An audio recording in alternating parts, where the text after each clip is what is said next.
So what would be meeting the hand, an example of that, avoiding the hand, which would be me walking out of the door and then smashing the hand. How does your approach differ from really those? Right. So what my approach does is it sort of accepts the conflict, it doesn't resent the conflict. Let's start there. It's like the conflict's part of growing up. It's okay. But they can't win those conflicts. Okay. So we don't resent them, we don't judge them. And how do you handle that conflict? How do you handle that conflict in a way that the relationship is better after the conflict and not worse? And so an example of avoiding the hand, as a parent who simply keeps engaging in more conversation, not setting a boundary. Meanwhile, the time they're later to work. Meanwhile, the other kid is crying. Meanwhile, they're not able to finish dinner. Meanwhile, the child is maybe calling them names. If maybe even the child just saying, "You're stupid. I hate you," and this is left unaddressed. And you just keep pursuing it with information because in that and that the experience of that is really parents are trying to build a connection in that avoid the hand, right? By just giving complete recognition of the child, but not asking for any in return. Okay. So that's avoid the hand. Child experiences that as abandonment, not as connection. If they were 6 months old, they'd experience that as connection, but they're trying to create the connection that was keep the connection that has to change and become a new one. Okay.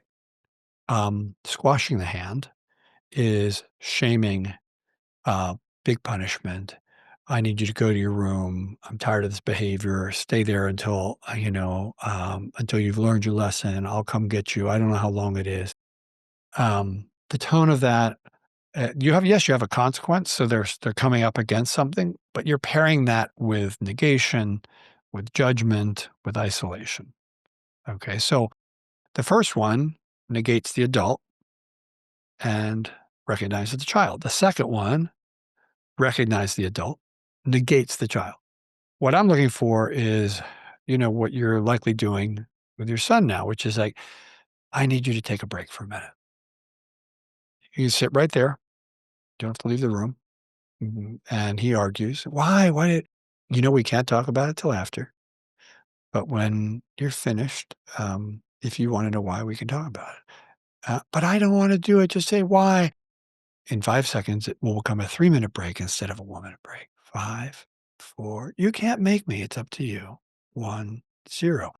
Okay, now you have the 3-minute break. Then maybe does the break. Afterwards, I, I'm like, are you okay or do you need to talk about it? I'm okay. Great. He doesn't want to talk about it. I don't make him talk about it. Sometimes I need, but that's like 1 in 100 times.